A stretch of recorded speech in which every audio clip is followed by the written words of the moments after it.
Hi, welcome to my channel.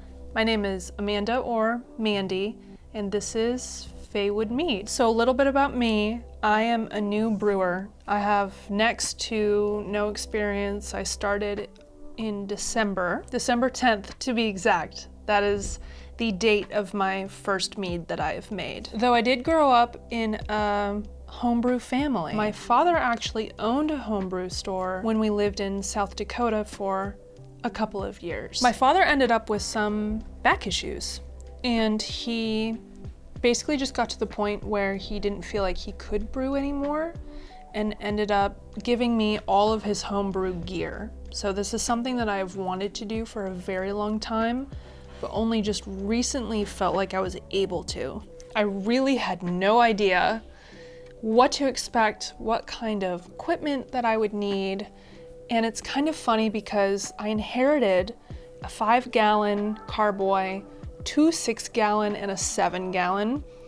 And here I am brewing in mostly just 1-gallon carboys that I can purchase for like $5 in our local homebrew shop. Really, my delay in doing this is all just on me.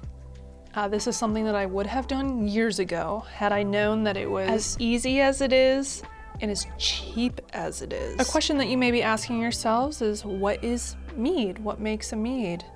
Well, a mead is a honey wine. What makes a mead is the fact that honey is the main source of sugar in your alcohol. Some different things that I'm going to discuss on this channel as I'm making meads, as I'm kind of discussing what I'm doing. I want to talk about some history and various uses of the ingredients that I'm going to be adding to my meads, as well as some magical properties. The goals of my channel. So why am I doing this?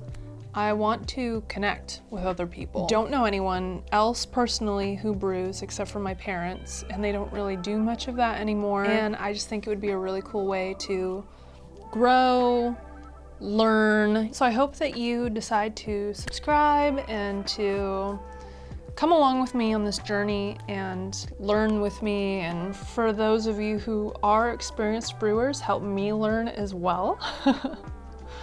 I want this to be a nice sort of cyclical experience, I guess. Again, my name is Mandy. This is Faewood Mead, and I thank you for joining me. We'll see you next time.